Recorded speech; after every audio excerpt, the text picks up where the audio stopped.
Good morning, everyone. Welcome to another session of Physics Unveiled.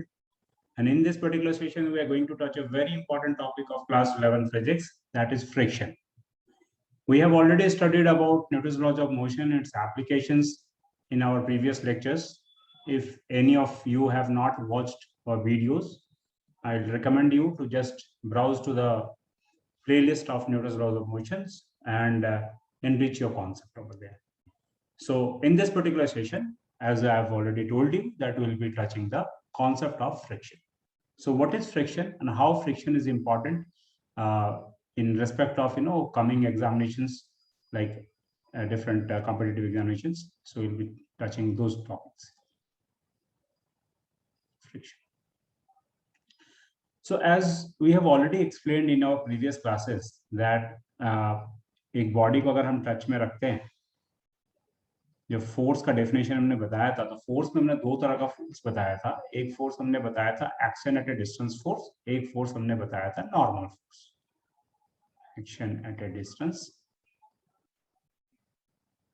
और दूसरा बताया था हमने कांटेक्ट फोर्स,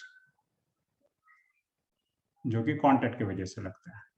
कांटेक्ट फोर्स को फर्दर हमने दो पार्ट में डिवाइड किया था. एक हमने कहा था कि नॉर्मल और परपेंडिकुलर कांटेक्ट फोर्स,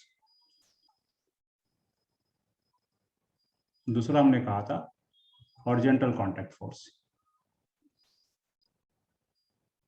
जो कि सरफेस के पैरेलल लगेगा. ये सरफेस ऑफ कांटेक्ट के परपेंडिकुलर लगता है, ऐसा मान लीजिए ये सरफेस ऑफ कांटेक्ट है,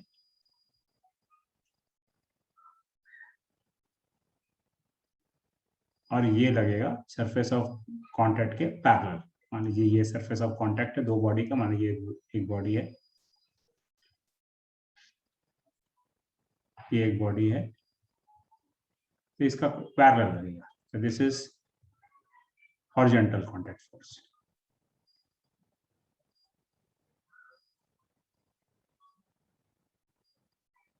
ओके, तो इस बॉडी को ध्यान में रखते हुए हम वापस से इस काम करते हैं कि चूंकि ये बॉडी ऑफ मान लीजिए मास m आपने एक ग्राउंड पे रख दिया है, और इसी कॉन्सेप्ट का इस्तेमाल करते हुए हम कह सकते हैं कि चलिए ये बॉडी जो है, इस बॉडी पे एक नॉर्मल कांटेक्ट फोर्स लगेगा, जिसको अभी तक हम n कहते आ रहे हैं, अभी भी n ही कर रहे हैं, नॉर्मल. और एक हम कह रहे हैं कि मान लीजिए ये हॉरिजॉन्टल कांटेक्ट फोर्स है, ये वाला मान लीजिए कि हम हॉरिजॉन्टल कांटेक्ट फोर्स. आप हमसे पूछ सकते हैं कि ये डायरेक्शन आपने क्यों दिया. तो फिलहाल आप समझ लीजिए कि आप इसको इधर ले या इधर ले, कोई फर्क नहीं पड़ेगा, बाद में बताऊंगा कि इधर क्यों ले रहे हैं. So this is the horizontal component of contact force and this is the normal component of contact force. तो इन शॉर्ट अगर आप देखेंगे तो बेसिकली ये इसका रिजल्टेंट होगा इन दोनों फोर्स का, क्योंकि force is a vector quantity. तो आर को अगर मुझे लिखना है तो ट्रायंगल रूल से सिंपल से आर जो है परपेंडिकुलर है, तो इसको लिख सकता हूं मैं N square plus F H square. Okay, अगर ये एंगल थीटा है, टेन थीटा ले लेता हूं इसको, तो टेन थीटा को मैं कह सकता हूं this by this, perpendicular by base, तो perpendicular is fh by base is n. Okay, तो थीटा इक्वल टू लिख सकता हूं मैं tan inverse fh by n. ये थोड़ा सा मैथमेटिकल पार्ट हो गया. Now try to understand in more generic way. थोड़ा सा कुछ डिफरेंट कॉन्सेप्ट लेते हैं यहाँ पे कि हम चूंकि पढ़ रहे फ्रिक्शन, तो ये सब बातें जानने की क्या जरूरत है कि ये F H F N force के दो टाइप. अभी हम देखते हैं थोड़ा सा प्रैक्टिकल लाइफ के कुछ सिनेरियोज देखते हैं, जो कि आपको बहुत हेल्प करेंगे डिफरेंट तरह के सवाल सॉल्व करने में.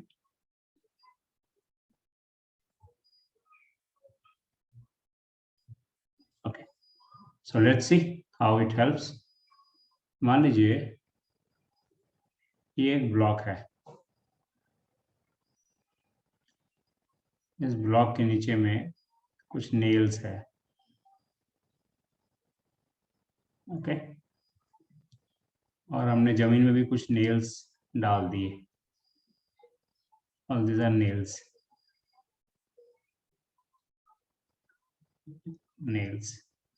ये ग्राउंड है.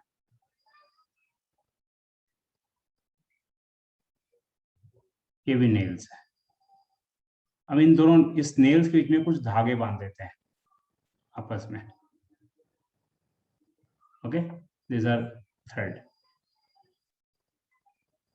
ओके, तो अगर मान लीजिए मैंने जस्ट इस ब्लॉक को just if I keep this block downwards, तो ये थ्रेड में कोई टेंशन नहीं होगा.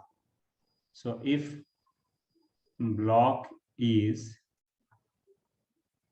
kept on ground over the nails, tension in thread equal to 0. मैं इसको ऐसे रख दूंगा ब्लॉक को, तो ये सारी रस्सियां इसके नीचे नीचे ऐसे ऐसे रहेंगी, कोई टेंशन नहीं होगा. राइट, टेंशन इन सारे थ्रेड्स में 0 होंगे बिकॉज ये थ्रेड लूज कंडीशंस में. अब इसमें मान लीजिए आप एक फोर्स लगा दें, इसी ब्लॉक पे एक फोर्स लगा दें. इस ब्लॉक पे अगर हम एक फोर्स, एक्सटर्नल एक फोर्स लगा दें, तो ये जो नेल्स है जो कि ऐसे ऐसे थी, ये आगे की तरफ मूव करेगी. ठीक है, जब ये आगे की तरफ मूव करेगी तो इसका हम एक वर्टिकल व्यू ले लेते हैं तो समझने में आसान हो जाएगा. जब एक आगे की तरफ मूव करेगी तो ये जो नेल्स है, ये मान लीजिए इन नेल्स को मैं कह देता हूं ABC, इसको कर देता हूं DEF. तो ये A जो है यहां हो गया तो D तो यहीं रह जाएगा, फिर B थोड़ा आगे हो गया तो E यहीं रह गया, F थोड़ा आगे हो गया लेकिन सॉरी C आगे हो गया लेकिन F यहीं रह गया. तो ये जो थ्रेड हमने बांधे थे, इस थ्रेड में कुछ टेंशन प्रोड्यूस हो जाएगा. ये थ्रेड A को अपनी तरफ पुल करेगा, B को अपनी तरफ पुल करेगा एंड C को अपनी तरफ पुल करेगा. आप इस पे फोर्स इधर लगा रहे हैं. तो बेसिकली इस टेंशन का, इस तीनों टेंशन का एक हॉरिजॉन्टल कंपोनेंट काम करने लगेगा अगर हम इसको ब्रेक डाउन करें, जो कि इस कंडीशन में हॉरिजॉन्टल कंपोनेंट वाज 0. लेकिन आपने जैसे एक फोर्स लगाया है, हॉरिजॉन्टल कंपोनेंट अपीयर हो गए.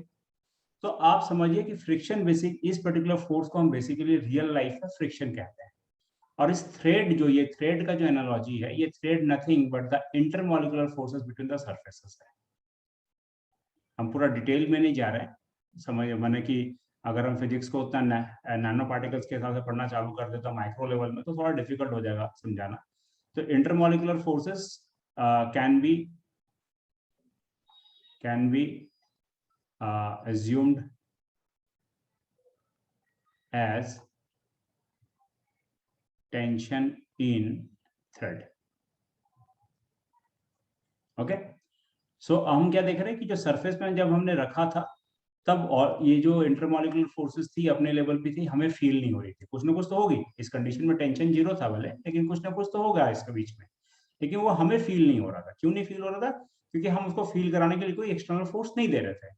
लेकिन जैसे ही हमने एक्सटर्नल फोर्स दिया इस पे, ये इंटरमॉलिक्यूलर फोर्सेस जो एग्जिस्ट कर रही थी, प्री एग्जिस्ट कर रही थी दोनों सरफेस के बीच में, वो हमें भी फील होना चालू हो गया बिकॉज उसका एक कंपोनेंट हमारे फोर्स के अपोजिट डायरेक्शन में काम करना चालू हुआ.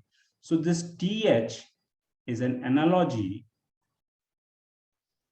it's an analogy to the friction force. तो TH किधर लग रहा है? TH अप्लाइड फोर्स के अपोजिट लग रहा है. ठीक है, TH is anti parallel to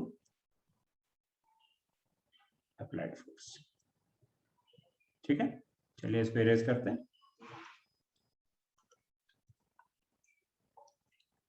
Let's see again. So friction क्या है? Friction is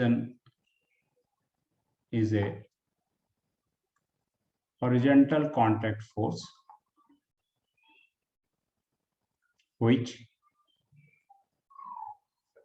opposes the relative motion between the surface in contact. समझने की कोशिश करते हैं. जैसे मान लीजिए ये एक ब्लॉक है, इस ब्लॉक पे आप इधर फोर्स लगाएंगे, तो मान लीजिए फोर्स लगाएंगे तो या तो ये ब्लॉक इधर मूव करेगा, एक्चुअली मूव करेगा, या मूव करने की टेंडेंसी रखेगा, या टेंडेंसी टू मूव, यही दो चीज हो सकती है, टेंडेंसी टू मूव। ठीक है, तो मान लीजिए ये पॉइंट ए है इस ब्लॉक का, ये पॉइंट बी है ग्राउंड का, तो ए जो है, ए की टेंडेंसी रहेगी आगे जाने की, ए will have a tendency to move in right, and with respect to A,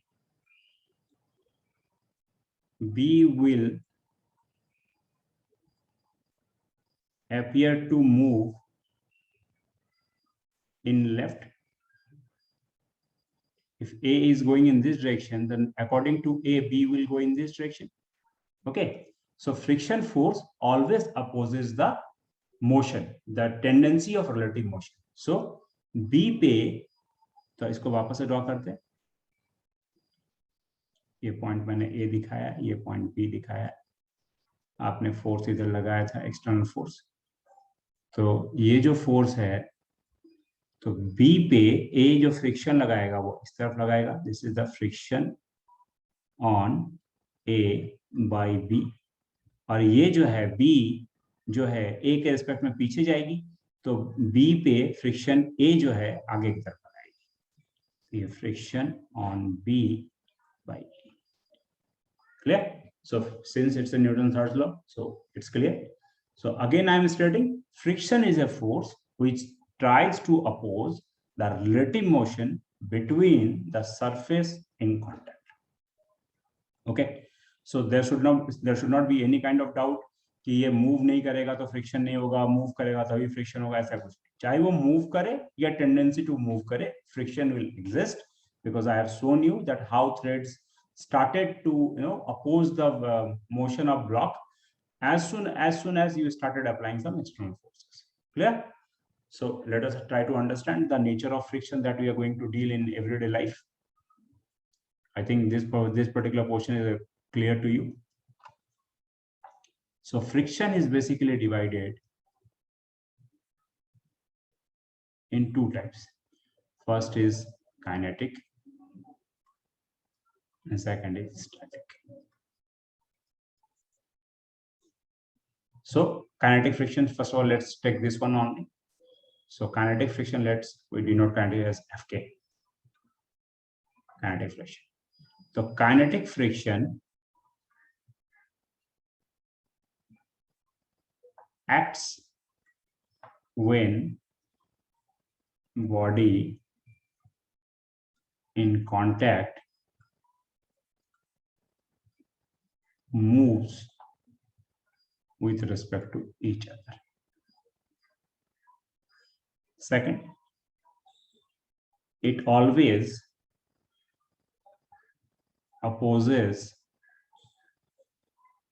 the relative motion.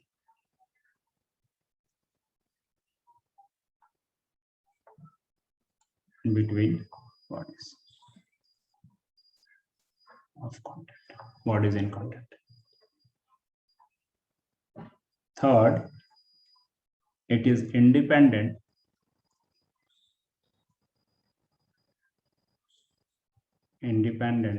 to the speed of body. ऐसा नहीं ज्यादा हो गया, ज्यादा स्पीड है तो ज्यादा फ्रिक्शन है, कम स्पीड है तो कम friction, the speed of body. It is proportional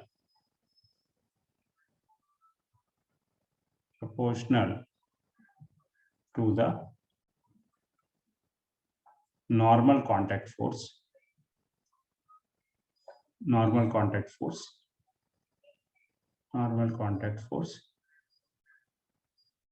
acting between the bodies. Okay, so let's analyze each and every point one by one. Kinetic frictions always acts when body moves with respect to each other. So what we are saying, suppose that this is a body A, and body A is kept on a ground, and this body is moving forward with a velocity v, then आप देखते हैं कि ऐसा तो नहीं कि हमेशा v से मूव करता है, कभी ये धीरे धीरे इसका वेलोसिटी घटते घटते घटते घटते क्या हो जाता है, जीरो हो जाता है, फाइनल वेलोसिटी जीरो हो जाता है। तो जीरो क्यों होता है, इसका मतलब हम कहते हैं कि हाँ फ्रिक्शन लग रहा है। तो फ्रिक्शन क्या करता है, बेसिकली इसके मोशन को अपोज करता है। तो फ्रिक्शन जो है, मान लीजिए ये पॉइंट ए है, ये पॉइंट बी है, बी ग्राउंड पे है, ए सरफेस पे है, बॉडी के अंदर है। तो अगर हम फ्रिक्शन ड्रॉ करने के लिए मुझे कोई कहेगा कि फ्रिक्शन ड्रॉ करके बताइए, तो ए पे फ्रिक्शन जो बी है, ग्राउंड जो है, वो पीछे की तरफ लगाएगी, friction on A by B पीछे की तरफ लगाएगी। फिर बी जो है, बी ए के रिस्पेक्ट में पीछे जा रही है, अगर हम ए की वेलोसिटी इधर है तो बी की वेलोसिटी ए के रिस्पेक्ट में पीछे होगी, तो friction on B by A जो है वो फॉरवर्ड होगा। तो friction on B by A forward होगा इस कंडीशन में। क्लियर, ये क्लियर हो गया। Okay, it always opposes the relative motion, ये भी क्लियर हो गया, दोनों पार्ट।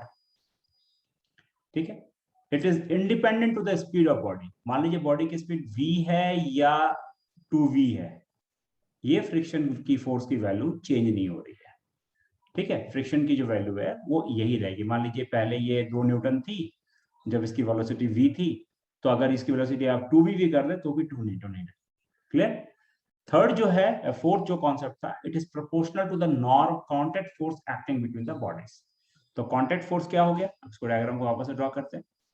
ये था, ये बॉडी नॉर्मल लगा रही थी ग्राउंड इस पे, इधर इसका बॉडी का mg काम कर रहा होगा। फ्रिक्शन अभी मैंने बताया कि पीछे लग रहा होगा, friction on a by b। ठीक है, तो एफ के अगर हम इसको लिखते हैं तो एफ के is perpendicular to normal.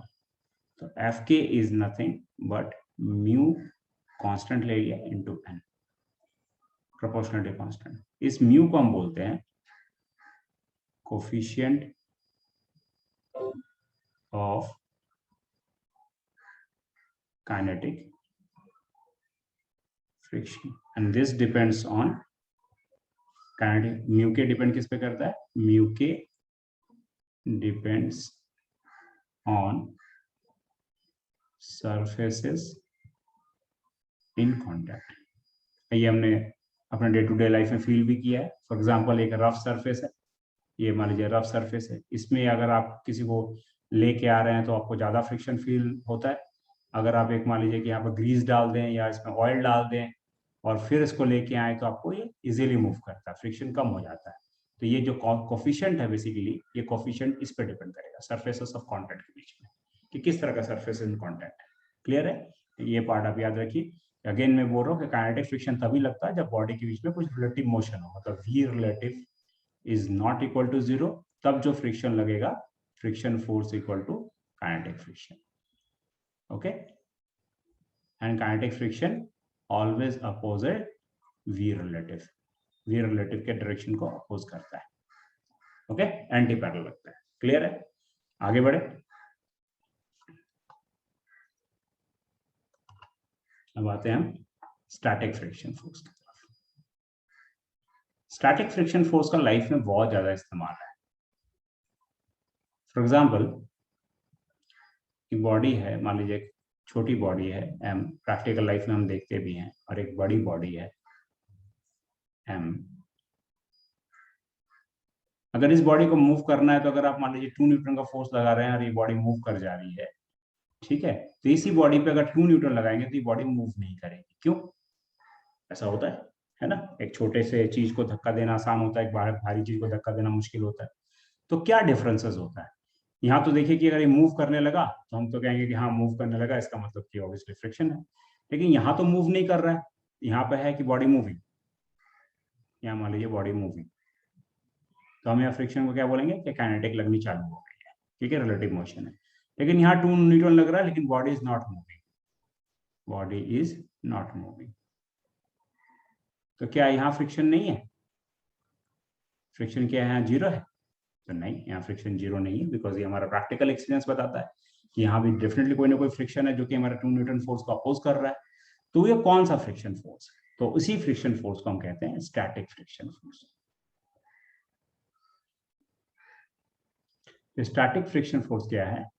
The force which opposes the tendency, find it, the word tendency of relative motion between bodies. अब इस बॉडी को आप फोर्स लगा रहे हैं, ये बॉडी की टेंडेंसी क्या होगी, tendency to move in this direction होगा, ये इसका टेंडेंसी होगा, टेंडेंसी टू मूव फॉरवर्ड। तो इस पे जो फ्रिक्शन लगेगा किधर लगेगा, अपोजिट, किसके द्वारा, ग्राउंड के द्वारा। तो फ्रिक्शन लगेगा by ground, okay, opposite, which opposes the tendency of relative motion. It is always opposite to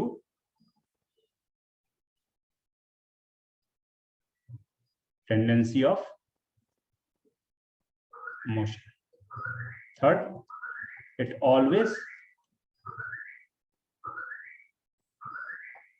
depends on external force. अब ये चीज आप देखिए कि क्या क्या है। मान लीजिए एक बॉडी है, हम कह रहे हैं स्टैटिक फ्रिक्शन लग रहा है, मान लीजिए बॉडी है, m मास की बॉडी है, तो हम जानते हैं कि न्यूटन के फर्स्ट लॉ सेकंड लॉ क्या कहता है कि जब आप किसी बॉडी पर फोर्स लगाते हैं, F जब नॉट इक्वल टू 0 है, तभी इस बॉडी का एक्सेलरेशन नॉट इक्वल टू 0 होता है, ये हमने पढ़ा है। तो मान लीजिए इस बॉडी पे कोई फोर्स नहीं लगा है, और मैंने बोला कि भाई चूंकि ये बॉडी की टेंडेंसी इधर है, तो इस पर फ्रिक्शन इधर लग जाएगा, तो इसका मतलब बॉडी को तो फिर इस डायरेक्शन में मूव कर जाना चाहिए, ऐसा तो होता नहीं है, ठीक है। तो ये कौन सा चीज रोक रहा है, इसीलिए मैं बोल रहा हूँ ये फ्रिक्शन आपको कब फील होता है, ये फ्रिक्शन आपको तब फील नहीं होता है जब आप कोई फोर्स नहीं लगा रहे हैं, ये फ्रिक्शन आपको तभी फील होता है जब आप इस पे कोई एक्सटर्नल फोर्स लगा रहे हैं।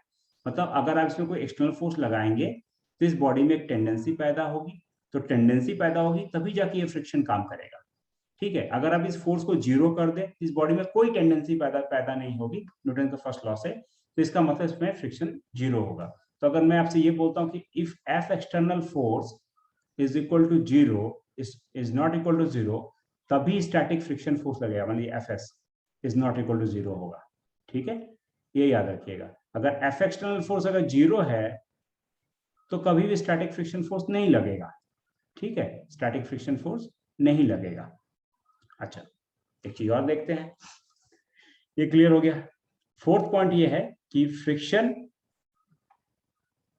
force is proportional to normal force, okay. जैसे हमने लास्ट में पढ़ा था कि Fs की वैल्यू जो है वो बराबर प्रोपोर्शनल होगी n के, एंड Fs इक्वल टू होगा म्यू s इंटू n। इस म्यू s को हम बोलते हैं कोफिशिएंट ऑफ स्टैटिक फ्रिक्शन, ठीक है, क्लियर। सो थोड़ा सा इसको इस बोर्ड को इरेज करते हैं और इसी कॉन्सेप्ट को आगे बढ़ाते हैं। अब देखते हैं, वापस से अपनी चीज को लेके आते हैं। मान लीजिए एक बॉडी है, ये m मास की बॉडी है, इस पे आपने 1 न्यूटन का फोर्स लगाया, ठीक है, बॉडी मूव नहीं की, बॉडी इज नॉट मूविंग, ये स्टेटस है, ये मान लीजिए मेरा स्टेटस है। तो इसमें फ्रिक्शन किधर लगेगा, पीछे, कौन सा फ्रिक्शन लगेगा, स्टैटिक। अब मैं आपसे पूछूं इसका वैल्यू क्या होगा, मान लीजिए बॉडी का मास है 2 किलो, तो नॉर्मल देखिए ऊपर है n, नीचे मान लीजिए हो गया इसका mg, फ्रिक्शन पीछे है, तो फ्रिक्शन इक्वल टू हो गया म्यू एस इंटू n, तो friction mu S into n का मतलब हो गया 2 इंटू जी। मान लीजिए म्यू एस की वैल्यू हम ले लेते हैं 0.2 सपोज, तो ये 0.2 इंटू 2 इंटू 10, तो ये हो गया 40, मतलब 4। तो क्या फ्रिक्शन की वैल्यू 4 न्यूटन हो जाएगी, is it correct, is it possible. आप फोर्स लगा रहे हैं ओनली 1 न्यूटन, मतलब एक्सटर्नल फोर्स आपकी कितनी लगी थी, एक्सटर्नल फोर्स लगी थी 1 न्यूटन, और फ्रिक्शन कितना हो गया, फ्रिक्शन हो गया 4 न्यूटन, तो इसका मतलब नेट फोर्स कितना हो गया, नेट फोर्स हो गया -3 न्यूटन। इसका मतलब क्या बॉडी पीछे चली जाएगी आराम से? आप फोर्स इधर लगा रहे बॉडी इधर जाएगी, ऐसा हो सकता है क्या? इसका मतलब एक्सेलरेशन, इसमें तो एक्सेलरेशन प्रोड्यूस हो जाएगा, तो मतलब ये कॉन्सेप्ट जो है हमारा रॉन्ग है। सो फ्रिक्शन कितना होना चाहिए? इसका अगर बॉडी मैं कह रहा हूं बॉडी इज नॉट मूविंग, मतलब मैं ये कह रहा हूं कि बॉडी में कोई एक्सेलरेशन नहीं है, मतलब मैं ये कह रहा हूं कि बॉडी का एक्सटर्नल फोर्स कितना होना चाहिए? जीरो, है ना? एक्सेलरेशन इज जीरो, तो एक्सटर्नल फोर्स कितना होना है? जीरो। इसका मतलब force applied minus friction force equal to mass into acceleration होना चाहिए। तो फोर्स अप्लाइड इक्वल टू कितना हो गया? Force applied equal to friction as acceleration is zero. तो ये एक बहुत इंटरेस्टिंग चीज पता चल रही है कि आप जब बॉडी पे फोर्स लगाते हैं और वो बॉडी अगर आपकी मूव नहीं करती है, तो इसका मतलब ये नहीं कि फ्रिक्शन फोर्स को आप म्यू इनटू एन लिख दें। फ्रिक्शन फोर्स जो है अप्लाइड फोर्स के हिसाब से एडजस्टिंग हो जाती है। तो स्टैटिक फ्रिक्शन फोर्स, एक और प्रॉपर्टी पता चलती है, static friction force adjust according to F applied. ठीक है, ओके, चलिए थोड़ा पॉज कर लेते हैं फिर आप। सो इससे क्लियर हो गया कि जो एफ फ्रिक्शन फोर्स, जो स्टैटिक फ्रिक्शन फोर्स है, वो एक्सटर्नल फोर्स के अकॉर्डिंग अपने आप को एडजस्ट कर लेती है। तो आप देखिए, मान लीजिए कि आप इस बॉडी पे हमने फोर्स लगा दिया 2 न्यूटन, अभी मान लीजिए बॉडी मूव नहीं कर रही, तो आपसे अगर मैं पूछूं what is the static friction force acting, तो आप सीधे सीधे कहेंगे कि 2 न्यूटन लग रहा है ना? अगर मान लीजिए 3 न्यूटन लगा दिया, अभी बॉडी मूव नहीं कर रही, क्या लग रहा है? तो आप कहेंगे कि 3 न्यूटन लग रहा है। तो अगर मान लीजिए मैं एक फ्रिक्शन फोर्स का, स्टैटिक फ्रिक्शन फोर्स, ये स्टैटिक फ्रिक्शन फोर्स है और ये मान लीजिए कि अप्लाइड फोर्स है, इसका ग्राफ ड्रॉ करूं तो आपको क्या लग रहा है? अगर 1 न्यूटन लगाया तो 1 न्यूटन का फ्रिक्शन फोर्स है, 2 लगाया तो 2 का हो रहा है ना? 3 है तो 3 का हो रहा है, मतलब एक तरह से 0 लगाया तो 0 हो रहा है, मतलब एक स्ट्रेट लाइन जाएगा। अब मान लीजिए इस पे लगाते लगाते लगाते लगाते 1 न्यूटन से हम बढ़ाते बढ़ाते बढ़ाते बढ़ाते फोर्स हम बढ़ाते बढ़ाते आपने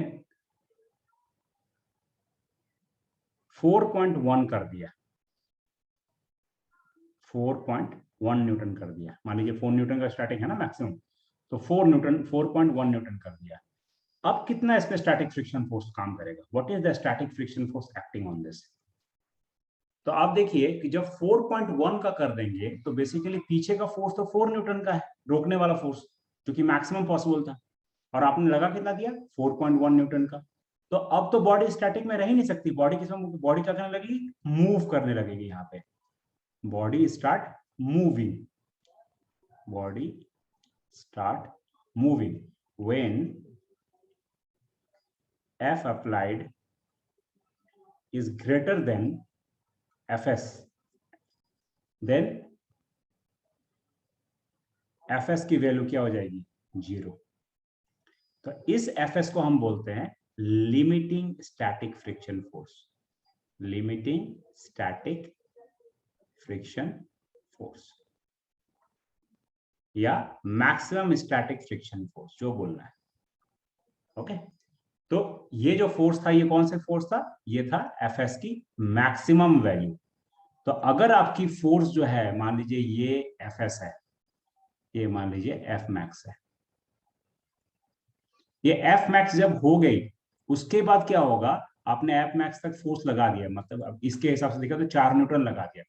4.1 लगाते ही, जैसे ही आप इससे 4.1 लगाएंगे, यहाँ पे स्टैटिक फ्रिक्शन फोर्स खत्म हो जाएगी, और वो फ्रिक्शन जो है किस में कन्वर्ट हो जाएगी? जब बॉडी मोशन में आती है, काइनेटिक्स में। तो जब फोर्स अप्लाइड की value greater than maximum friction होगी, then when F applied is greater than Fs max, body starts moving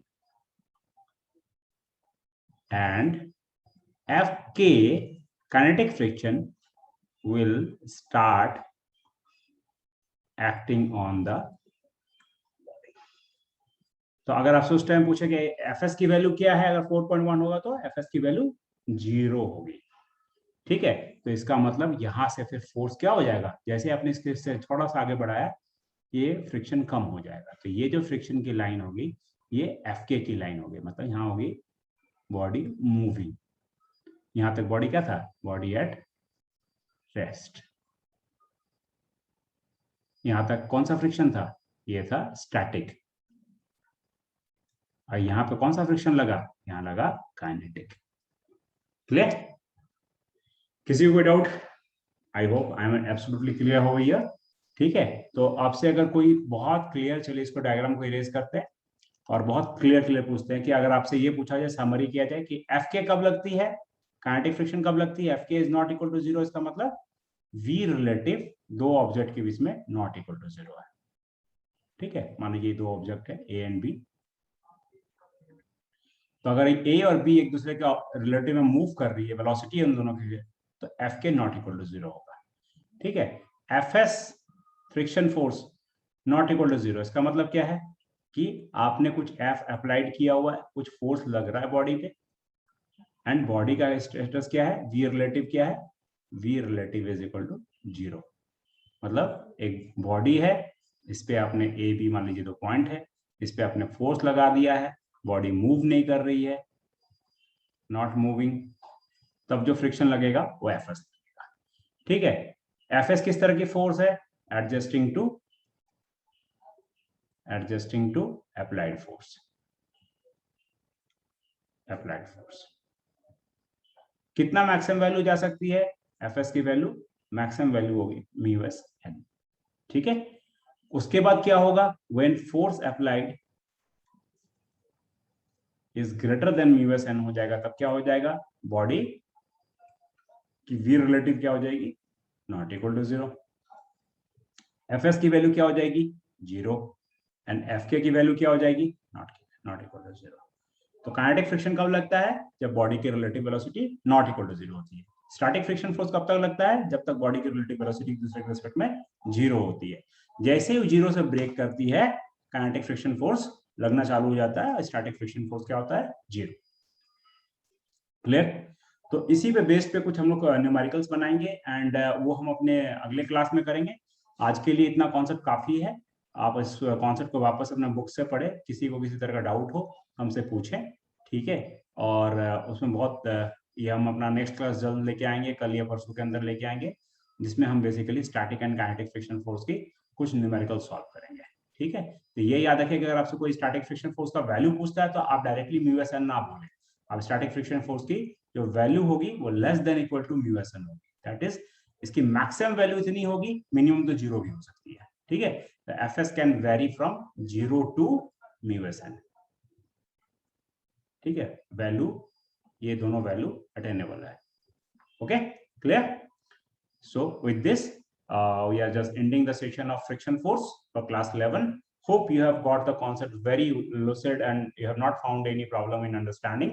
Still, if there are some doubts with you, we are more happy to help, and please share your doubts to us through via email, or you can post your comment in our the comment box as well, and we will be happy to answer you. With this, again, it's a promotion time. Kindly help us to increase the increase our reach to the masses, as I've already told you that this is for benefiting the students who are preparing out there for different engineering examinations and competitive examinations for medicals and other entrances. So help your buddies to grow like you, and they should also understand the physics is not the terrifying subject. Instead, we may start loving this subject in a way that most of the scores for the in different examinations you can fetch it from here. So thanks and have a great day.